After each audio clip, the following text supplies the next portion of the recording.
So after about a year in that job, I told Kofor, I said, we're kicking the crap out of these guys in Afghanistan, but there's dozens and dozens and dozens of these individuals that are worldwide, first, second, and third world countries that are operating with impunity. We need to go after them.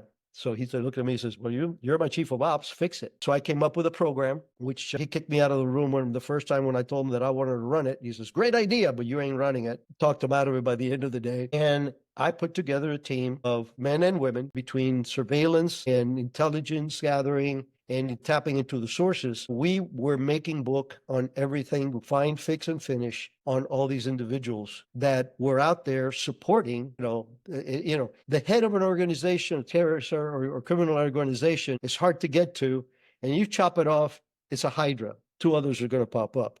The shooters are a dime a dozen. You kill 10 of them, another 20 come in and volunteer, right? The soft belly of any criminal organization or terrorist organization is the support mechanism, because they have to exist somewhere in order to provide that support. And a lot of them are doctors, lawyers, Indian chiefs. So we put together a program which was to take 3 individuals from every single terrorist group of our concern, do the find, do the fix, and have operational plans for the finish, the disruption, compromise, kidnap, or kill. And it wasn't a hit team. When it was leaked, that's the way it was sold. It wasn't. It was an intelligence gathering exercise with teeth. And the idea was, and this is why it came to be that way, was when 9/11, we knew we were going to get hit. We knew that it was big. We knew that it was in the country, but we couldn't disrupt it. We had no way of disrupting it. What do you think would have happened if on 9/7, 3 of bin Laden's top guys in 3 different countries get taken out, compromised, put on the, and that buys us the time. So that was the program I put together. I was actually honored to have briefed Dick Cheney, Vice President Dick Cheney, on this program, and Condoleezza Rice, and they approved it. Then the agency bureaucracy kicked in. We were getting distance from 9/11, the backbone, the calcium in the backbone starts to melt. And when you're dealing with politicians, which our leadership at that time was, you cannot run intel or special operations through a political optic. You have to do it by the professionals. And after 3 or 4 things that we had these guys even brief the vice president on, they still wouldn't let me pull the trigger. So I said, you know what? I'm going to move on. So that's when I retired. I retired, I think I was maybe 50 or 51. And from there, I went to work for Blackwater. Eric Prince, I had met Eric Prince when he was providing security for us in Kabul, and I was chief of ops. When I retired, he pitched me. I went over there, and his thing was this: I don't want you to do business. I want you to recreate exactly what you were doing before. Because I was training at Blackwater. He didn't know he's a smart guy.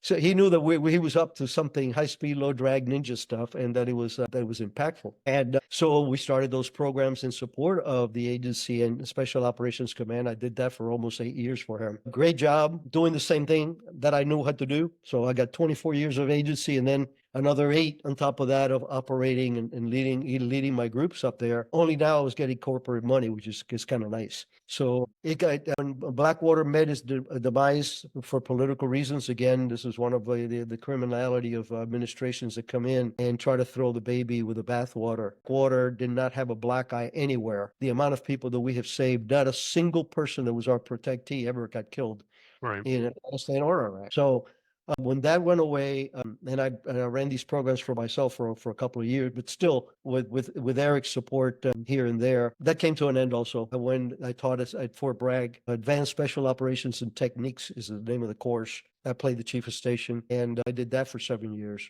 And then came the book, which is the biggest surprise to me and to my family, is that I would write a book. I always wanted to be a diver. I always wanted to be a special military. I always wanted to be James Bond. I always wanted that. Never in my life did I think that I said, I should write a book someday, much less become a New York Times bestseller list kind of book. But the reason for it was really, really simple. It was, I had time for introspection and realized that my agency is so badly represented in every media form, especially in Hollywood. And our men and women who sacrifice so much with no recognition. We can't wear our ribbons. We cannot wear our jump wings. We cannot wear our berets. We can't wear any of that.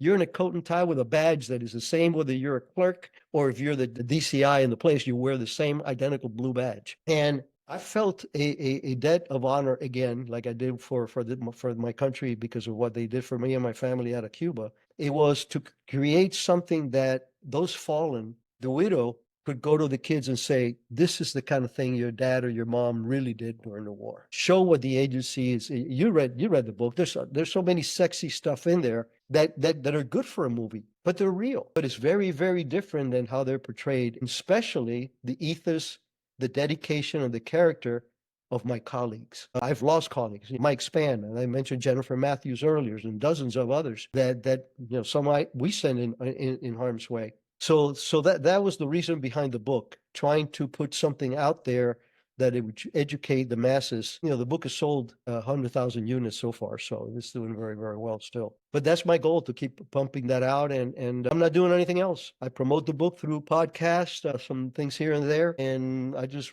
ride horses, ride motorcycles, shoot guns, and chase my wife around the house. That's awesome. Yeah, it was a fantastic book. It was a great read. And I'm not a big, reader, but when it's nonfiction, it's a true story, like it really captivates my attention. And so it was a great experience, just hearing, some of your hundreds of stories I'm sure you have. I really appreciate you taking the time to even just come on, like when I messaged you, I assumed he's not gonna message me back. Why would he? Like this is a legendary guy. Why in the world would he waste his time on this small little podcast? But I really appreciate you, giving me the time to actually talk to you. Well, and like I said, look, I wrote the book, although I was paid to write the book. That was a nice touch too. But I wrote the book to get the message out. And if anybody calls me for an interview in a different niche, in a different area, where it's going to get to a different audience than normal audience that would pick up a book like Black Ops, I'm going to do it. And I'll keep doing this for as long as I can, because I believe that the book does have merit, and it does educate people about a reality that they don't have a bloody clue about. Yeah.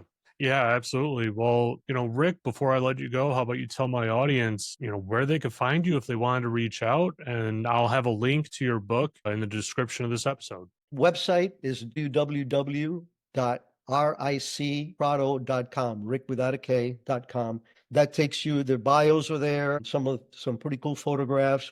And then there's links to Amazon and, Barnes and Noble or whatever, that they can get the books. They're still very available. And that's about it. I mean, that's the easiest way to get out there. But thank you. Thank you so much for supporting my efforts to this message out. It means the world to me. I call it my last firefight. This is the last thing I'm doing. I got 55 years going into pararescue and writing the book. So, that's enough. But I will keep promoting the book anytime that I can. Not financially, because I got my money up front. I'm very proud of the fact that I could have sit on my butt and sold 10,000 books, and I would have the same amount of money in my pocket. I did it for a very different reason, and I'm very proud of that, and my family's very proud of that. Yeah, that's awesome. Well, thanks, Rick.